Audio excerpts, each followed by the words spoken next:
You likened the political arguments today to a family getting in the car and everybody starts arguing. Tell us about that. Yeah, I mean, we usually search for metaphors to explore political disagreements, and we look at, some people use sports metaphors or warfare metaphors, and the more I thought about it, I think kids arguing the backseat of a car is probably more apt. We've all been there.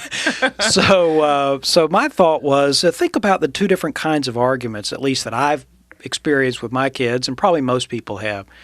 Imagine that it's supper time, but you don't feel like cooking, or you didn't go to the grocery store, so you're going to go out to eat, and you tell your kids, you get in the car, and the immediate discussion is, where are we going to go to eat? Now, this is a high stakes, for the purposes of this example, this is a high stakes debate. Somebody wins and everybody else loses. Imagine you have 3 kids and each of them wants to go to a different restaurant. You can only go to one of them.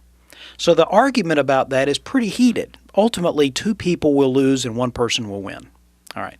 Now imagine, though, that everybody says, let's go to Kentucky Fried Chicken. So everybody agrees that KFC is a good choice for the evening.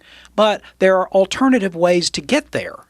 There's a lot of traffic, and one teenager says, well, I think you should do this, and another teenager says, no, you ought to take this road.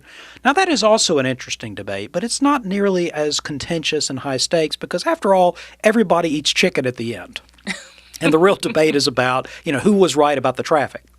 So in politics, a lot of the debate is or should be about the way you're going to get to the destination. What road are we going to take to get to KFC?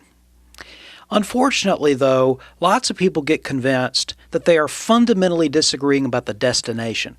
In North Carolina, many liberals, many Democrats who were in power for decades without a lot of challenge from Republicans have become convinced that Republicans don't want to make North Carolina a better place to live. They actually believe that Republicans want to make North Carolina less attractive. I mean, maybe so that fewer Yankees will move here or something. I'm not sure how this works. But there really is, if you talk to them, if you listen to their rhetoric, they don't believe that Democrats and Republicans disagree about the means, but agree about the ends of public policy. They think Republicans have completely different goals in mind that are nefarious goals. And I think this leads Democrats to make arguments that are, first of all, not very persuasive to the general public. And second of all, it prevents them from, for example, working with Republicans on some issues and getting some movement in their direction.